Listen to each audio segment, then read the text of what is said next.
नमस्कार दोस्तों, स्वागत है आप सभी का ऑनलाइन एडा फर्स्ट यूट्यूब चैनल पर। इस वीडियो में हम बात करेंगे तमाम भर्तियों की लेटेस्ट अपडेट के बारे में जो कि संबंधित है यूपी टीईटी को लेकर। इसके अलावा एडेड जूनियर शिक्षक भर्ती के बारे में, साथ ही अगर बात की जाए नई प्राथमिक शिक्षक भर्ती और भी तमाम लेटेस्ट अपडेट इस वीडियो के माध्यम से आप सभी को दी जाएगी।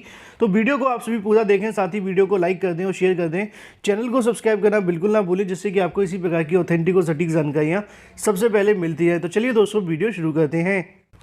शुरू करते हैं। सबसे पहले अगर बात की जाए यूपी टीईटी 2021 की नई परीक्षा की तारीखों के बारे में, क्योंकि लगातार अभ्यर्थी नई परीक्षा की तारीख को लेकर इंतजार कर रहे हैं। आगामी समय के अंदर यूपी टीईटी की परीक्षा कब करवाई जाएगी, अब यहाँ से एक राह और आसान हो चुकी है, क्योंकि सीटेट को लेकर जो छात्रों के मन में संशय था वो भी यहाँ से समाप्त हो चुका है। देर रात को सीटेट 2021 को लेकर जो एडमिट कार्ड है वो जारी कर दिए गए हैं, क्योंकि बहुत सारे छात्रों के मन में ये सवाल देखने के लिए मिल रहा था कि सीटेट और साथ में यूपी टेट की जो नई परीक्षा की तारीख होंगी वो आपस में क्लैश ना कर जाएं, जिसके चक्कर में अभ्यर्थियों को किसी एक परीक्षा को छोड़ना पड़े। लेकिन केंद्रीय अगर बात की जाए माध्यमिक शिक्षा बोर्ड मतलब कि सीबीएसई की तरफ से यहाँ पे 11/12/2021 को देर रात को जानकारी दी गई कि आपके जो एडमिट कार्ड है वो जारी कर दिए गए हैं। मैंने देर रात को भी एक वीडियो बनाकर जानकारी दी थी, परसों भी एक वीडियो बनाया था जिसमें आपको कहा था कि कल की तारीख में आपके जो एडमिट कार्ड है वो जारी हो जाएंगे। हालांकि देर रात को एडमिट कार्ड जारी हुए, लेकिन एडमिट कार्ड अंत में जारी हो गए और परीक्षा को लेकर जो भी आप सभी के सवाल थे वो यहीं पर समाप्त हो गए।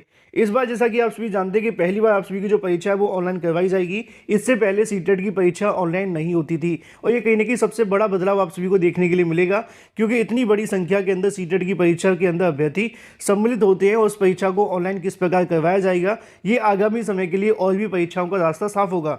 उसी को लेकर नीचे जानकारी देखने के लिए मिलेगी कि 16 तारीख से लेकर 31 तारीख तक के जो अभ्यर्थी होंगे उनके एडमिट कार्ड यहाँ पर जारी कर दिए गए हैं। बाकी 1 जनवरी से लेकर 22 जनवरी तक जिनकी परीक्षाएं होंगी उनके एडमिट कार्ड बाद में जारी कर दिए जाएंगे। तो जिनके एडमिट कार्ड जारी हो चुके हैं वो आप सभी यहाँ से जाकर अपना चेक कर सकते हैं किस शहर के अंदर आप सभी की परीक्षा होने वाली है और क्या क्या चीज़ें आपको देखने के लिए मिलेंगी। लेकिन वहीं दूसरी तरफ बात की जाए यूपी टीईटी 2021 को लेकर लगातार अभ्यर्थी इसके बारे में परेशान थे। यूपी टीईटी 2021 को लेकर नया शासन आदेश भी जारी हुआ है, लेकिन उससे पहले आप सभी को यहाँ पे देखने के लिए मिलेगा गिरफ्तार सचिव के पास है अलमारियों की चाबियां, जिसके चलते यूपी टीईटी की तैयारी में थोड़ा सा यहाँ पे दिक्कतों का सामना करना पड़ रहा है। जैसा कि आप जानते हैं कि पूर्व पीएनबी सचिव को गिरफ्तार कर लिया गया एसटीएफ की तरफ से। ऐसे में कहीं ना कहीं उनके पास जो महत्वपूर्ण दस्तावेज रखे होते हैं उसकी अलमारियों की चाबी उनके पास है, तो बुलाकर मंगवा भी सकते हैं पीएनबी सचिव। अखबार के अंदर छपवाने की जानकारी थी, है ना। नीचे जानकारी देखने के लिए मिलेगी पेपर लीक हो जाने के कारण परीक्षा को रद्द कर दिया गया। रद्द कर देने के बाद में पीएनबी सचिव को यहाँ पर गिरफ्तार कर लिया गया। ऐसे में नए पीएनबी सचिव के माध्यम से तैयारियां शुरू कर दी गई हैं। तैयारियां गोपनीय ढंग से की जा रही हैं, जिसकी जानकारी कल ही मैंने आप सभी को आकर के दी थी। उसी को लेकर नीचे जानकारी देखने के लिए मिलेगी कि यूपी टीईटी परीक्षा केंद्रों को लेकर 500 से कम क्षमता वाले विद्यालय नहीं बनेंगे परीक्षा केंद्र। हालांकि हर परीक्षा के अंदर ऐसा देखने के लिए मिलता है। इसके अलावा अगर बात की जाए विश्वविद्यालय डिग्री कॉलेज ही परीक्षा केंद्र बनाए जाने को लेकर तैयारियां की जा रही हैं। तो वहीं दूसरी तरफ यूपी टीईटी 2021 को लेकर जारी शासन आदेश को लेकर जानकारी आप सभी के सामने देखने के लिए मिलेगी। उत्तर प्रदेश शिक्षक पात्रता परीक्षा यूपी टीईटी 2021 के पेपर आउट हो जाने के कारण निरस्त की जा चुकी परीक्षा को लेकर पुनः परीक्षा कराए जाने को लेकर शासन और विभाग कहीं ना कहीं फूक कर कदम रखता हुआ दिखाई दे रहा है। प्रमुख सचिव शासन ने सभी जिला अधिकारियों को पत्र भेजकर यहाँ से पूर्व में प्रस्तावित परीक्षा केंद्रों का परीक्षण करने को लेकर निर्देश दिया गया है। प्रमुख सचिव की ओर से जारी शासन आदेश में ये कहा गया है कि जिला अधिकारी की अध्यक्षता में गठित जनपदीय समिति के माध्यम से केंद्रों के निर्धारण एवं परीक्षा को सुचितापूर्ण ढंग से कराने को लेकर यहाँ से पहले से प्रस्तावित परीक्षा केंद्रों का ढंग से परीक्षण कर लिया जाए और जरूरत पड़ने पर उनको बदल भी दिया जाए। जैसा कि आप सभी को यहाँ पर देखने के लिए मिलेगा कि अगर परीक्षा केंद्र जो पहले से प्रस्तावित किए गए हैं अगर आवश्यकता पड़ती है तो इनके अंदर बदलाव भी कर दिया जाए। नीचे जानकारी देखने के लिए मिलेगी कि संशोधित परीक्षा केंद्रों की सूची और अभ्यर्थी को बैठने की क्षमता सूचना से संबंधित जानकारी निर्धारित तिथि पर सचिव परीक्षा नियामक अधिकारी को भी भेज दिया जाए। तो देर रात को जारी शासन आदेश के अंदर यहाँ पे सभी जिला विद्यालय निरीक्षकों को, इसके अलावा सभी जिला अधिकारियों को पत्र भेजा गया है जो कि प्रमुख सचिव शासन की तरफ से है, जिसमें उनकी तरफ से कहा गया कि पहले से जो परीक्षा केंद्र बनाए गए हैं उनका दोबारा से परीक्षण कर लिया जाए और जिन परीक्षा केंद्रों के अंदर बदलाव हो सकते हैं उनको बदल दिया जाए, जिससे कि आगामी समय के अंदर इस प्रकार की कोई भी समस्या देखने के लिए न मिलाए। उसी को लेकर यहाँ लिखा है कि पत्र में लिखा गया है कि अगर पूर्व प्रस्तावित परीक्षा केंद्र के विरुद्ध सामूहिक नकल, पेपर आउट कराने आदि शिकायतें सामने आई हैं तो इन परीक्षा केंद्रों को बदलकर दूसरे विद्यालयों के परीक्षा केंद्र बनाया जाए। साथ ही अगर बात की सबसे पहले राजकीय सहायता प्राप्त माध्यमिक विद्यालय, महाविद्यालय, सीबीएसई, आईसीएसई मान्यता प्राप्त अच्छी छवि वाले विद्यालयों को ही परीक्षा केंद्र बनाया जाए।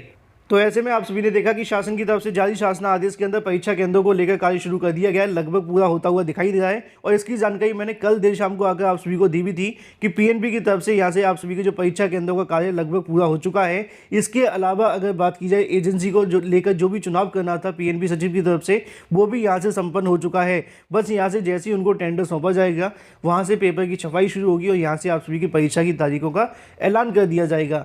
लेकिन अगर बात की जाए नई परीक्षा की तारीखों को लेकर, तो अभी तक जो जानकारी मिल रही है उसके आधार पर देखा जाए जनवरी के दूसरे सप्ताह के अंदर ही आपकी परीक्षा प्रस्तावित है। ऐसे में सीटेट की परीक्षा की तारीखें घोषित हो जाने के बाद से यूपीटीईटी की ज़्यादा संभावना है कि वो 15 तारीख के बाद ही आपको देखने के लिए मिलेगी, क्योंकि यहाँ पर शासन का पहले से ही आदेश था कि जो यूपी टेट की परीक्षा होनी चाहिए वो किसी दूसरी परीक्षा के साथ क्लैश न कर पाए। उसी को लेकर नीचे जानकारी देखने के लिए मिली भी है। लेकिन अगर बात की जाए अपनी अगली अपडेट के बारे में, एडेड जूनियर शिक्षक भर्ती को लेकर, एडेड जूनियर शिक्षक भर्ती को लेकर जो भी अपडेट होती है इस चैनल के माध्यम से आप सभी को दी जाती है, लेकिन आप लोग इस वीडियो को लाइक करना भूल जाते हैं। एडेड जूनियर शिक्षक भर्ती को लेकर कल जो मैंने आप सभी को जानकारी दी थी वो आज आपको समाचार पत्रों के अंदर देखने के लिए मिली है। और ये जानकारी मैंने कई बार दी है कि जब मैं अपने वीडियो के माध्यम से बताता हूँ अगले दिन सेम टू सेम जानकारी आप सभी को समाचार पत्रों में मिल जाती है। यही वजह है कि कहीं ना कहीं अभ्यर्थियों के साथ साथ कुछ मीडिया एजेंसी भी इस चैनल के माध्यम से जानकारियाँ लेती हैं। तो आप लोग वीडियो को लाइक अवश्य किया करें, साथ में शेयर करना बिल्कुल ना भूलें। कल देर शाम वाला आप सभी वीडियो मेरा सुनिए, उसको सुनने के बाद में समाचार पत्र को सुनिए, आपको लगेगा कि बिल्कुल जानकारी जो मैंने आप सभी को दी थी पॉइंट टू पॉइंट वही आप सभी के सामने लिखी हुई है। जैसा कि दोस्तों आप सभी को यहाँ पे देखने के लिए मिलेगा कि विषयवार आरक्षण में उलझी एडेड जूनियर शिक्षक भर्ती की मेरिट। यहाँ पे आप सभी के सामने देखने के लिए मिलता है कि उत्तर प्रदेश परीक्षा नियामक प्राधिकारी ने जूनियर हाई स्कूल शिक्षक भर्ती परीक्षा कराए जाने के बाद सफल अभ्यर्थी की सूची तैयार कर ली गई है। चयन के लिए सफल अभ्यर्थी की मेरिट और साथ ही शैक्षिक गुणांक के आधार पर परीक्षा के आधार पर आपकी जो मेरिट लिस्ट है वो तैयार की जाएगी, जो कि बेसिक शिक्षा निदेशालय के माध्यम से होगी। अध्याचन पर विषय और आरक्षण के मुताबिक नियुक्ति देने के लिए विवरण जुटाया जा रहा है, क्योंकि कोई गड़बड़ी न हो जिसकी वजह से भर्ती कोर्ट में अटक सकती है। ऐसे में जल्दी से चयन और नियुक्ति पाने की सोचे अभ्यर्थियों को इंतजार करना पड़ सकता है। और मैंने कल ही आप सभी को कहा था कि एक हफ्ते तो आप सभी को इंतजार करना ही पड़ेगा। एक हफ्ते के बाद में यहाँ से एक विज्ञप्ति जारी होगी, उस विज्ञप्ति के माध्यम से आपके ऑनलाइन आवेदन को लेकर जानकारी मिलेगी। इसके अलावा आगे की प्रक्रिया को लेकर कहा जाएगा। और मैंने अपने वीडियो के अंदर ये भी आपको बताया था कि दिसंबर के अंत में और जनवरी के स्टार्टिंग में आपका जो कार्यक्रम है वो देखने के लिए मिलेगा। आसान भाषा में कहा जाए, मैंने कल के वीडियो में स्पष्ट कर दिया था कि दिसंबर के अंत में और साथ में जनवरी के स्टार्टिंग में आपकी भर्ती प्रक्रिया को पूरा किया जाएगा। यही जानकारी आप सभी के सामने यहाँ लिखी हुई है कि आप सभी को जल्दी नियुक्ति नहीं मिलने वाली, थोड़ा सा आपको और इंतजार करना पड़ेगा। उत्तर प्रदेश परीक्षा नियामक प्राधिकारी के माध्यम से एडेड जूनियर शिक्षक भर्ती की 17 अक्टूबर को परीक्षा करवाते हुए यहाँ पे आपका जो परिणाम है वो घोषित कर दिया गया था, जिसके अंदर 45,257 अभ्यर्थी यहाँ सफल हुए थे। इसकी सूची पीएनबी की तरफ से तैयार करते हुए बेसिक शिक्षा निदेशालय स्तर को भेजी जा चुकी है। सहायक अध्यापक के 1500 पदें, प्रधान अध्यापक के 390 पदें, उसी को लेकर नीचे जानकारी देखने के लिए मिलती है। अब इन पदों पर ही जो मेरिट के आधार पर आपका जो चयन है वो किया जाएगा। अध्याचन में दिए गए रिक्त पदों के विषयवार आरक्षणवार चयन किया जाना है। बेसिक शिक्षा परिषद किस विद्यालय में किस आरक्षण श्रेणी के किस विषय के रिक्त पद हैं, इसका विवरण जुटाया जा रहा है। इसके बाद ही नियुक्ति की प्रक्रिया शुरू हो सकेगी। ऐसे में मैंने आप सभी को पहले बताया था कि आरक्षण को लेकर, मेरिट को लेकर जो मामला है वो लटका हुआ है। मेरिट कैसे बनाई जाए, 1504 पदों में ओबीसी एससी एसटी को दे दिए जाए, या फिर 1504 पदों में से जिस विद्यालय के अंदर जितने पद खाली हैं उसके आधार पर मेरिट बनाई जाए। जैसा कि आपको एग्जाम्पल के तौर पर बता दूं, एक विद्यालय है जिसका नाम एक्स है। एक्स विद्यालय के अंदर 10 पद है। अब 10 में से 5 जनरल के हैं, मतलब अनरिजर्व के हैं, 2 ओबीसी के, एससी के 1 है, एसटी का 1 है। ऐसे करके यह मेरिट बनाई जाए, या फिर सीधे तौर पे 1504 पदों में से मेरिट बनाई जाए। जो भी यहाँ पर मेरिट को लेकर निर्धारण करना है, इसकी जानकारी बेसिक नियमावली के अंदर नहीं दी गई थी। इसी वजह से यहाँ पे जो मामला है वो लटका हुआ है। इसको लेकर जैसे ही फैसला होगा उसके बाद में एडेड जूनियर शिक्षक भर्ती की जो प्रक्रिया है वो आगे बढ़ेगी। नीचे आप सभी देख पा रहे हैं कि इसके बाद ही नियुक्ति की प्रक्रिया शुरू हो सकेगी। यही सबसे बड़ा कारण है कि अभी तक आपकी जो नियुक्ति की प्रक्रिया है वो शुरू नहीं हुई है, और ये जो प्रक्रिया शुरू होगी वो विज्ञप्ति के साथ देखने के लिए मिलेगी। और विज्ञप्ति को लेकर जानकारी मैंने आप सभी को कल ही दी थी कि वो जारी होने की जो संभावना है वो अगले हफ्ते के बाद आपको देखने के लिए मिलेगी। कुछ अभ्यर्थी बेसिक शिक्षा निदेशालय मुलाकात करने भी पहुंचे थे, जिनको यहाँ पे अधिकारियों की तरफ से कहा गया था कि 20 से 25 तारीख के आसपास विज्ञप्ति जारी की जाएगी। अब यहाँ से देखना दिलचस्प होगा कि शासन की तरफ से कितना समय लिया जाता है। थोड़ा सा अभ्यर्थी अगर यहाँ पर जाकर शासन प्रशासन के ऊपर दबाव डालें तो ज़्यादा बेनिफिशियल होगा। वहीं दूसरी तरफ बात की जाए अपनी अगली अपडेट को लेकर, जो कि संबंधित है 97,000 नई प्राथमिक शिक्षक भर्ती के बारे में। लगातार नई प्राथमिक शिक्षक भर्ती को लेकर लखनऊ में चल रहे धरना प्रदर्शन को अगर बात की जाए, 6 से 7 दिन हो चुके हैं। अभ्यर्थी देर रात तक और दिन भर यहाँ पर धरना प्रदर्शन करते हैं, लेकिन बावजूद इसके ना तो शासन की तरफ से कोई फैसला लिया जा रहा है, ना ही अधिकारियों के माध्यम से कोई मुलाकात की जा रही है। हर बार की तरह वो चाहते हैं कि कागज़ के टुकड़े के तौर पर वो ज्ञापन दे दें और उसके बाद अपने घरों में जाकर बैठ जाएं। लेकिन अभ्यर्थियों का कहना है कि जब तक नई प्राथमिक शिक्षक भर्ती का विज्ञापन जारी नहीं होगा, वो यहाँ से नहीं हटने वाले हैं। जैसा कि आप सभी देख पाए कि योगी जी 97,000 प्राथमिक शिक्षक भर्ती विज्ञापन जारी करो। अब कहीं ना कहीं अभ्यर्थी इलाहाबाद से लखनऊ जाते हुए दिखाई दे रहे हैं। एक बड़ी संख्या के अंदर अगर अभ्यर्थी लखनऊ में जाकर धरना प्रदर्शन करें, ज़्यादा नहीं 500 से 600 अभ्यर्थी अगर हो जाएं, तो एक बड़ा बदलाव आप सभी को देखने के लिए मिल सकता है नई प्राथमिक शिक्षक भर्ती के लिए। लेकिन अगर अभ्यर्थियों की संख्या कम रही तो आगामी समय के अंदर चुनावी आचार संहिता बहुत जल्द लगने वाली है, जिसका नुकसान कहीं ना कहीं 20 से 25 लाख अभ्यर्थियों को झेलना होगा।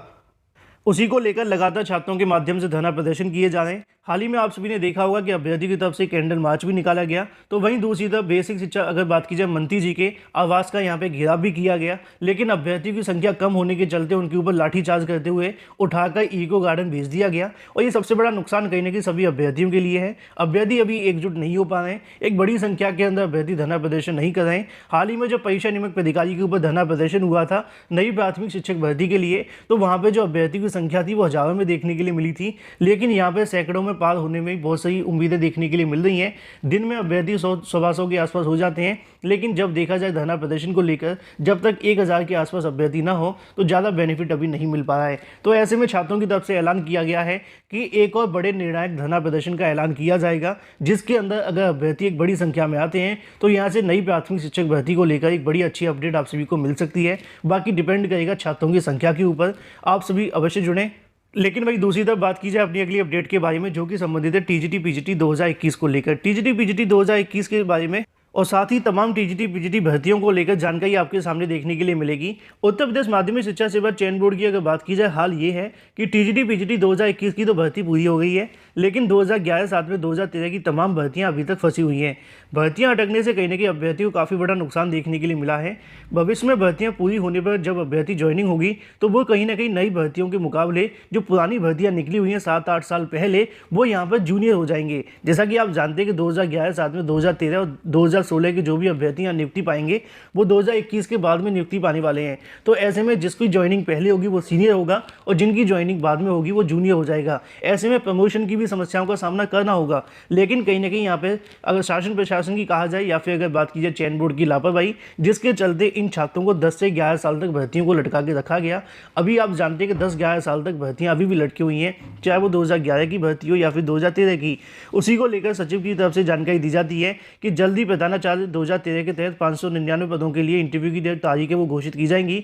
2013 के इंटरव्यू के बाद में 2011 के कानपुर मंडल का इंटरव्यू भी आपको देखने के लिए मिलेगा। और भी तमाम जानकारियाँ लिखी हुई हैं। पुरानी भर्ती आज तक लटकी हुई हैं। लेकिन वही दूसरी तरफ बात की जाए अपनी अगली अपडेट के बारे में, नई दरोगा भर्ती को लेकर 850 पदों पर जल्द शुरू की जाएगी प्रक्रिया। उत्तर प्रदेश पुलिस के अंदर उप निरीक्षक बनने का सपना सोचे अभ्यर्थियों के लिए अच्छी खबर देखने के लिए मिल रही है। एक बार फिर से यहाँ पे कहा जा रहा है कि 2020 और 21 की ऑनलाइन लिखित परीक्षा संपन्न कराए जाने के बाद में एक बार फिर से 850 पदों पे जो भर्ती है वो देखने के लिए मिलेगी। समझ में ये नहीं आता, जब 9500 पदों पे भर्ती पहले से निकाली गई है तो 850 पदों के लिए क्या सरकार यहाँ से धन जुटाना चाहती है या फिर छात्रों से फीस लेना चाहती है, जिसके माध्यम से उसको चुनाव में इस्तेमाल किया जाए। जब पहले से भर्ती का विज्ञापन जारी किया गया था तो उसके अंदर 800 पदों को जोड़कर भर्ती को उसी में ऐड कर दिया जाए। पहले से अभ्यर्थी 7.5 लाख से ज़्यादा परीक्षा में शामिल हो चुके हैं। 7.5 लाख में से सिर्फ 9000 अभ्यर्थी चुने जाएंगे। अगर 850 पद आपके पास खाली हैं तो इसी के अंदर क्यों ना जोड़ दिया जाए। अलग से भर्ती निकालने का सबसे बड़ा नुकसान उनको होता है जो इस भर्ती के अंदर अच्छे नंबर लाने के बावजूद बाहर हो जाते हैं। फिर दोबारा से अभ्यर्थी यहाँ आवेदन करेंगे, आवेदन करने के बाद परीक्षा देंगे और फिर ज्वाइनिंग के लिए इंतजार करते रहेंगे। कहीं ना कहीं शासन प्रशासन 800 पदों के लिए बार बार आवेदन लेना छात्रों के साथ धोखा करना है। या तो आवेदन की फीस बंद कर दी जाए जिससे कि जितनी मर्जी आप पद निकालें और आवेदन करते रहें। ऐसे में यहाँ पर उनका दावा है कि 850 पदों पर जल्द भर्ती आने वाली है। उसी तमाम पदों के बारे में अगर बात की जाए अपनी अगली अपडेट को लेकर, जो कि संबंधित है 69,000 को लेकर। 69,000 शिक्षक भर्ती के अंदर यहाँ पे दावा किया जा रहा है कि आरक्षण को लेकर जो भी विसंगतियां हैं उनको दूर किया जाएगा। प्रदेश में 69,000 शिक्षक भर्ती के पिछड़ों की अगर बात की, आरक्षण के मुद्दे को लेकर हमेशा उठाने वाली भाजपा की सहयोगी अपना दल की अगर बात की, अनुप्रिया पटेल के माध्यम से जानकारी दी जाती है कि चुनाव से पहले इस मामले को लेकर निस्तारण किया जाएगा।